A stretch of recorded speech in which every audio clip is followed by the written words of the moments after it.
I think the minute you start congesting these areas with a lot of service providers, it starts to affect the business model and the economics. And yes, we are also part of the SA Connect BBI project as well. Okay. How much we would want to scale to the level that, would make a great impact. We would be looking at around 150 million. Yeah.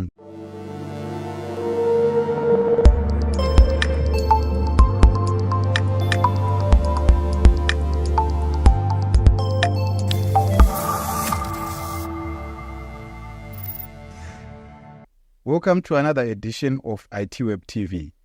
Today we are joined by Thabiso Malekele, who is the CEO of ISP Kaya Konekta, which is making efforts to connect underserviced areas in South Africa. Welcome to ITWeb TV, Thabiso. Thank you for having me. Awesome. Just to start with, Thabiso, if you can just tell us who is Kaya Konekta, when was it founded, and what are your objectives? Okay, so Kaya Konekta is an ISP. Our core focus is focusing on the underserved, right? Primarily because they are underserved, but there is demand there, which is not being met at the moment. Hence, we wanted to actually pursue that gap. Because if you look at South Africa as a country, right, the economic disparities are very glaring, right? Especially if you look at our townships and our rural areas. Yeah. Their access to resources is very limited, very, very limited.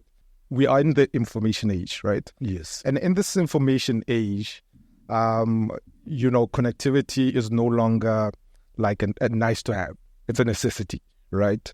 So if you look at on connectivity again, connectivity enables how the world works and how we work, how we play, how we live. Right. So if you take somebody who's already comes from a township or rural area, they on the back foot. If you deny them or don't give them access to affordable connectivity, you setting them back even further, right? So, and the way we look at it, it doesn't seem like something that's just and something that's right, So our aim is to actually fill that gap, and create something that's sustainable, that can essentially empower the individuals in those communities and the communities themselves, right? Something very simple that happened to us when we first launched Kaya Konekta in Cosmo City. Mm. We published the pricing as, a service that's coming, and one of the ladies sent us a message which demonstrates my point. She said, I'm glad you guys are providing these price points because I'm actually looking for a job. Yeah. And I can't send enough CVs or access enough sites to look for jobs because data is expensive. So now for 29 Rand, I've got connectivity for 7 days. I can actually do that, So that's just reiterates that how, these gaps are so evident. Yeah. And something needs to be done, and look, we're not just going into something just because of the social element. Social element is important, but to have maximum impact, you have to have a balance of the social impact and also build something that's sustainable financially. So I think that informed the case of us wanting to starting Kaya Konekta. Yeah. And when did you start it?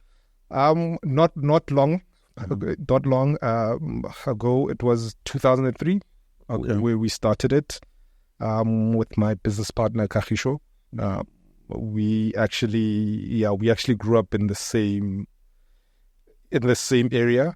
Our parents live like 200 meters away from each other. Okay. Yeah, he was very good friends with my late brother. So I think that's one thing that bonded us and helped us work well together as well. Okay. Yeah. And how easy is it to get a license from ICASA? To get a license from ICASA is used to be very difficult. It's now not as difficult. It's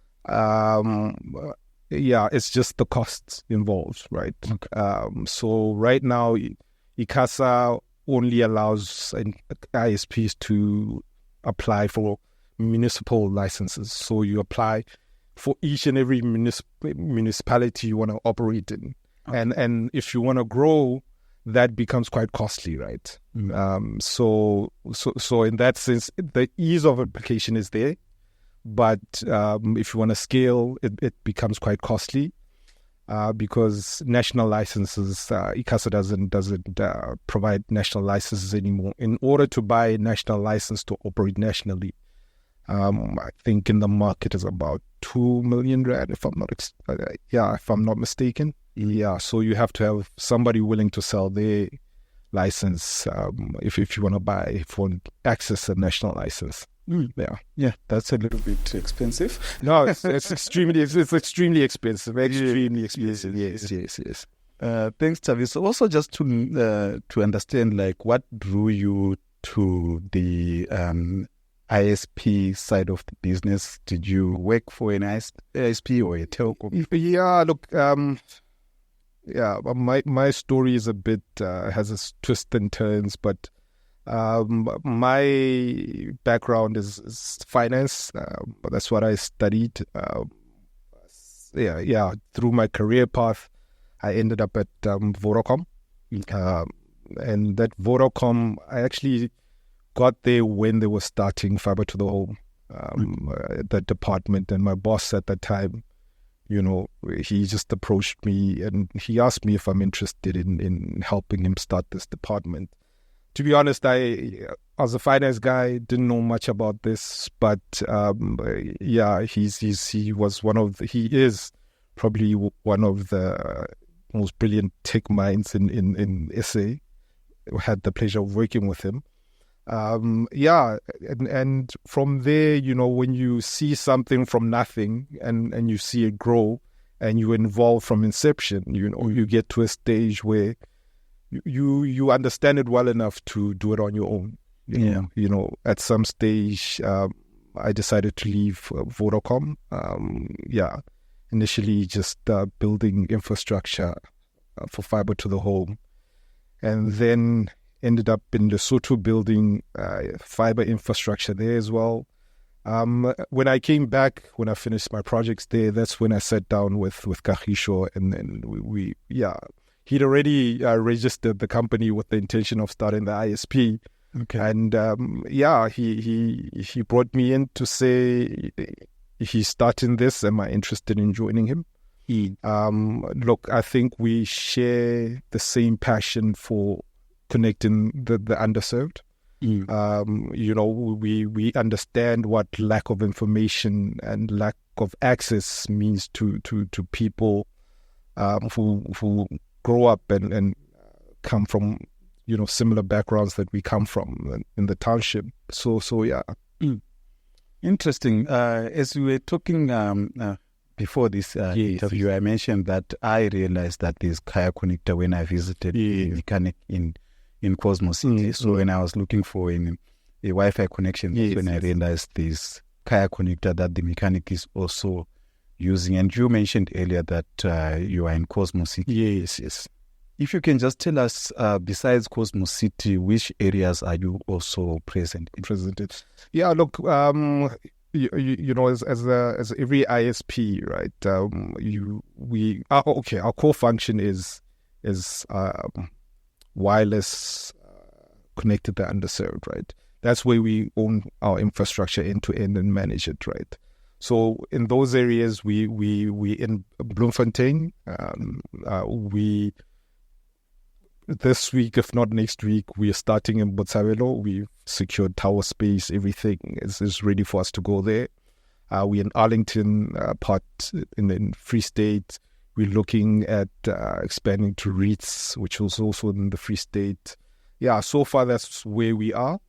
There's another part of our business where we operate like any other ISP, where we provide services on top of other FNO's infrastructure, like your Vodacom's OpenServe, all of those other guys.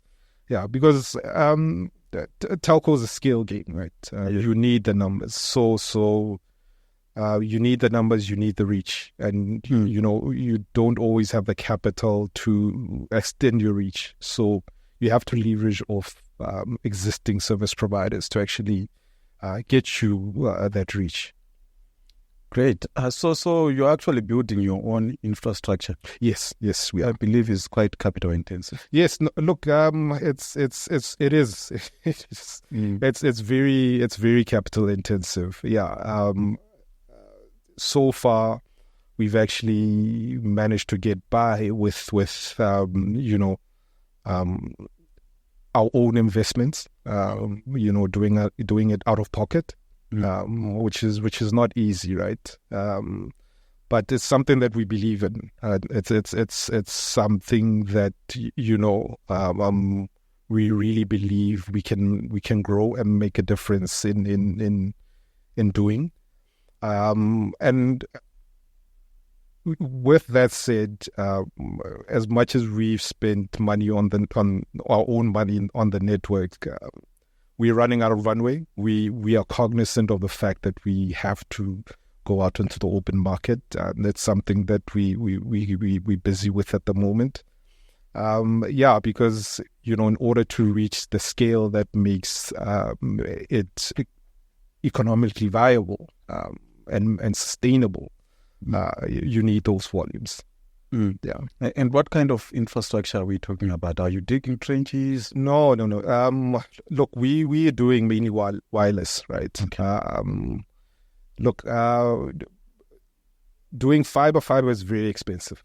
It's very expensive to deploy fiber, especially in the areas that we operate, because the price points tend to be lower than other areas. So we do wireless. Yeah. Okay. Yeah. So which companies are you working with to deploy that wireless? Look, we've got technology partners that we work with. Mm-hmm.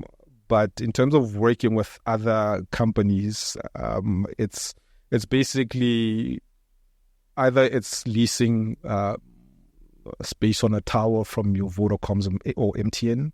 Okay, that's just leasing space on a tower, nothing else. And then, in terms of backhaul, we'll work with DFA, we'll work with OpenServe, BBI, and yes, we are also part of the SA Connect BBI project as well. Okay.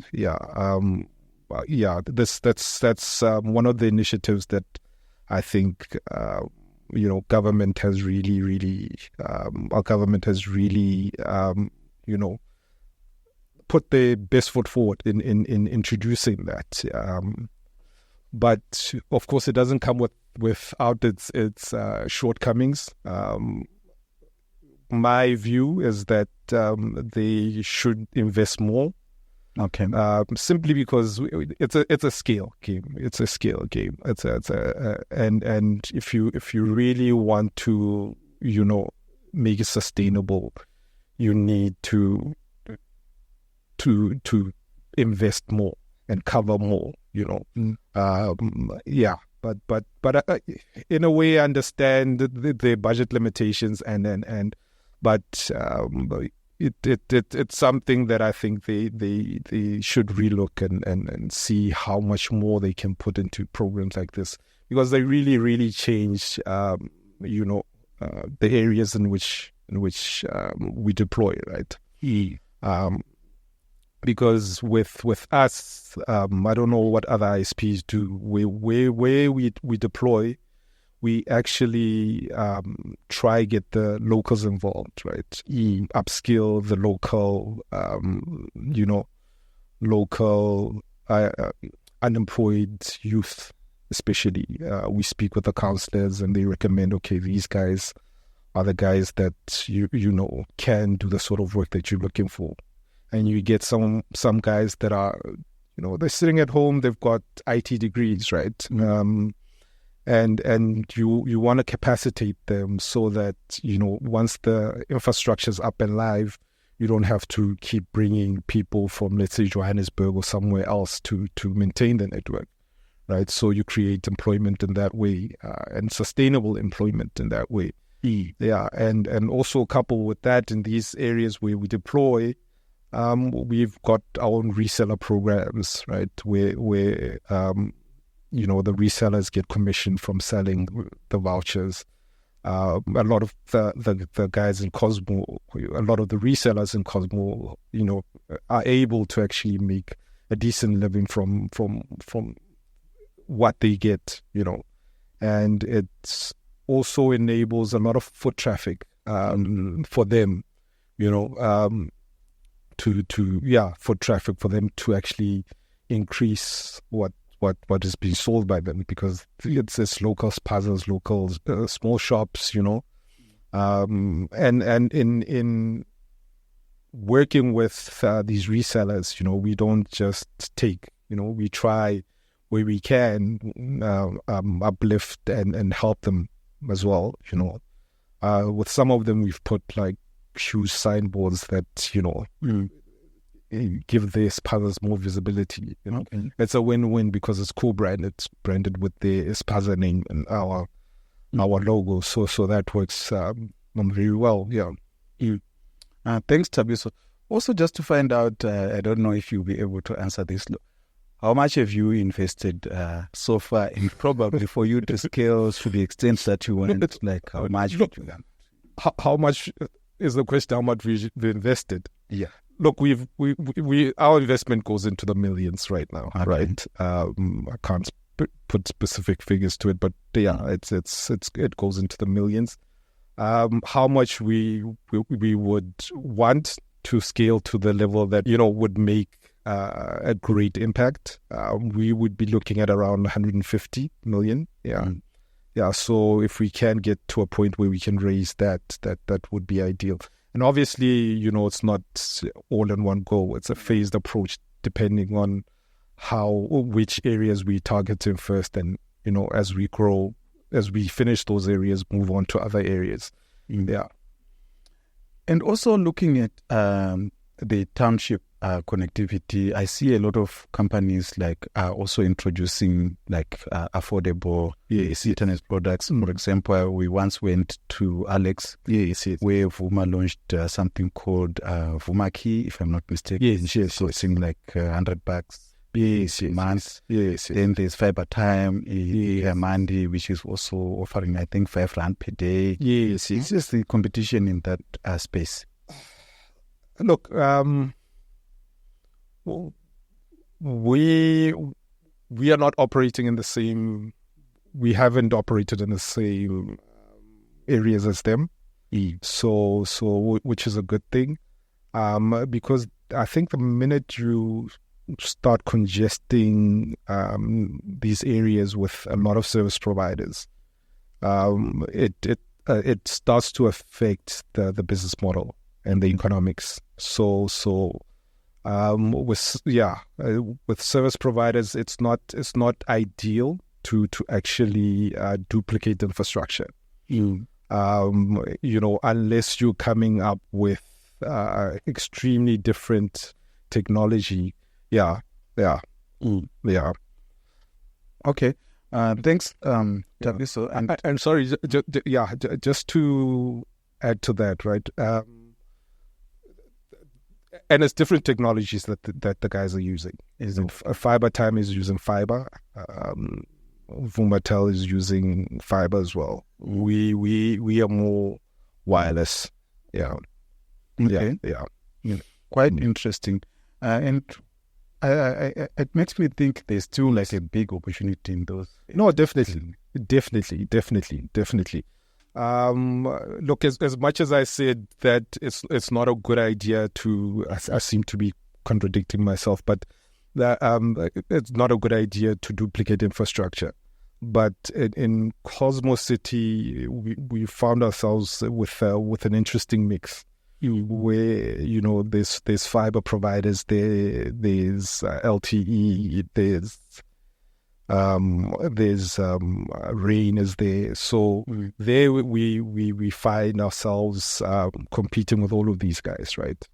Look, it's not ideal, but even with those odds stacked against us as a small player, without pockets as deep as they have, and other resources that they have, we've actually been quite competitive, with some customers moving to us for our services, right? But also, with that said, when you're competing with fiber, which is a very, very stable technology, we've learned lessons about how and keeping tabs on the quality of the service that we provide, right? It's one thing competing on price only, and it's another thing giving people a quality service. You can't just just because something is affordable doesn't mean people will pay regardless of the service that they're getting. So we have worked very hard to improve the quality of the service and continue to do that. And we continually actually looking and tweaking our choice of technologies. And And what's your distribution model like? You sell your... Yeah, so our vouchers, it's physical. Okay. One of the avenues is physical. It's physical vouchers that our resellers in Cosmos City sell. We have online. Okay.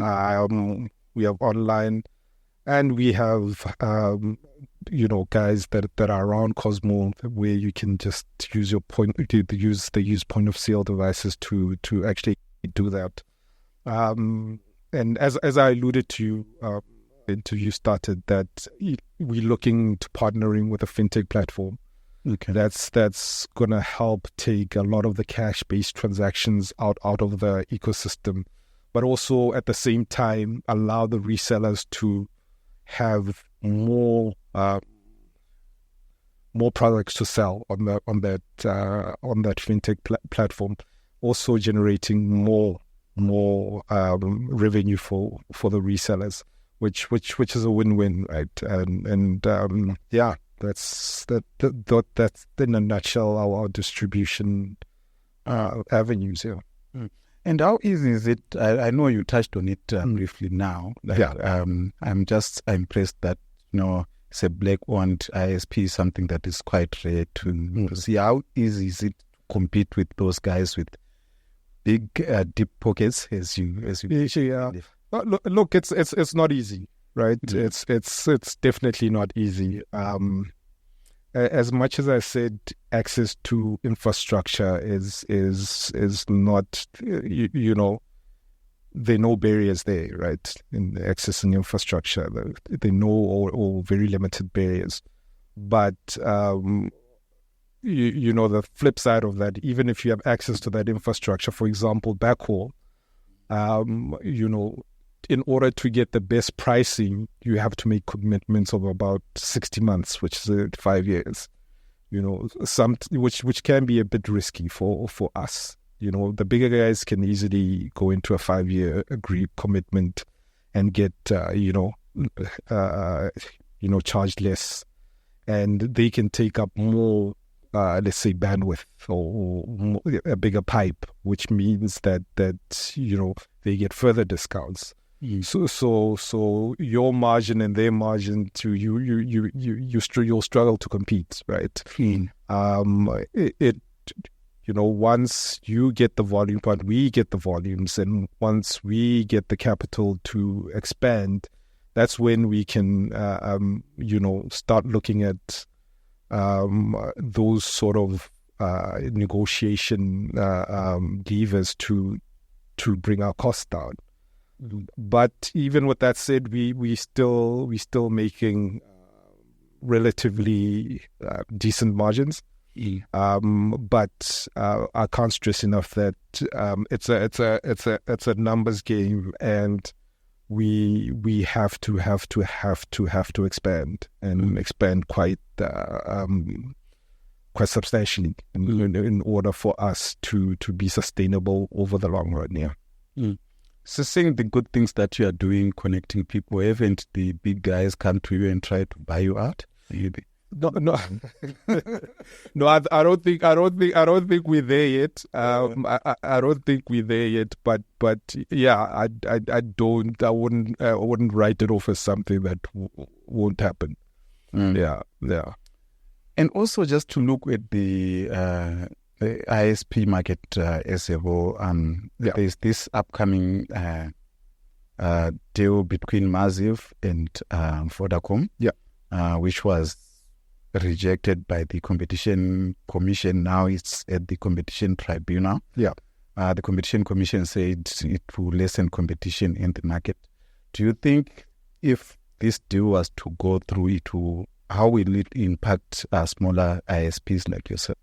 Yeah, maybe my counterparts would say that I'm wrong. Look, I personally don't see it affecting us as much because the market is an open market, and I don't see how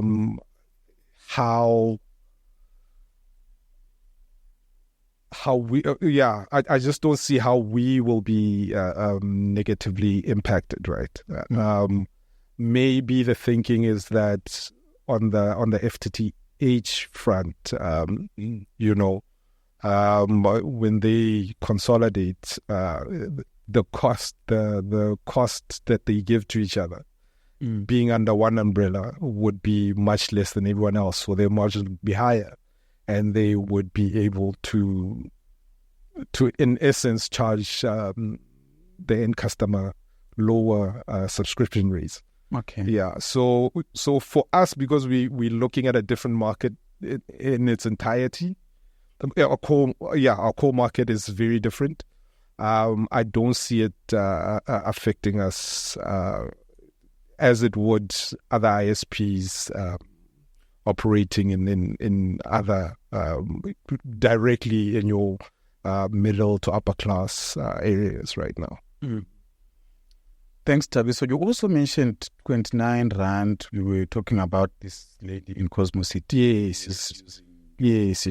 Platform to apply for jobs, and you mentioned something like 29 Rand. 7 days. You can just describe some of your offerings. Okay. Yeah. So our offerings range from we've got two sort of sets of offerings. We've got the mobile Wi-Fi offerings. Where, let's say, for example, in and around Cosmo City, you can roam around Cosmo City and get connected for 10 Rand. You get 10 Rand. That's 10 Rand per device. Is it okay? 10 Rand per device. You can, for 24 hours, you get uncapped internet. Oh, okay. Yeah, and then for 29 Rand, you get 7 days uncapped internet on your device. And then 99 Rand, you get months worth of uncapped internet. Yeah. Yeah, that's quite reasonable. No, it's reasonable. It's very extremely reasonable. Yeah. But my question is, how do you now make money? Like if you are charging those lower rates compared to? Look, that's it's a volume game. Okay. Look, if you get the right volumes, you will make the money. Okay. You will be profitable. And on the other side, we actually have our home products, right? Well, we have routers for home users. Oh, okay. Yeah, for $2.99, you covered for the whole month for the family. If they can all connect in the house, and then for guys who can't afford the the monthly subscription, they can sign up for a 2-week product, home router, which does the same thing. And your support, how is it? Let's say my router is not working. Yeah. Look, we've got online support. I think coming back to what I'd mentioned earlier is that we have our technicians that live in Cosmo. So, even late in the evening, they are around. So they can just go and actually fix any issues that come up quite quickly. So that's the model we're planning to just try scale. Whichever areas we're in, we need to have local technicians that support our infrastructure in those areas, so that customers, that the customer experience is improved with the quick response to any issues that they might experience. Thanks, Thabiso. I think those were the few questions that I had for you. I don't know if you have anything additional that you want to add on top of what we've said. No, I think I think I'm good. Thank you for having me. It's been a pleasure to just let your audience know about our product and our offering. Yeah. Great stuff. Thank you so much, Thabiso, for coming through. Thank you for watching this episode of ITWeb TV. Today we were talking to Thabiso Malekele, who is the CEO of Kaya Konekta. Hope you enjoyed this episode. Don't forget to subscribe to our YouTube channel.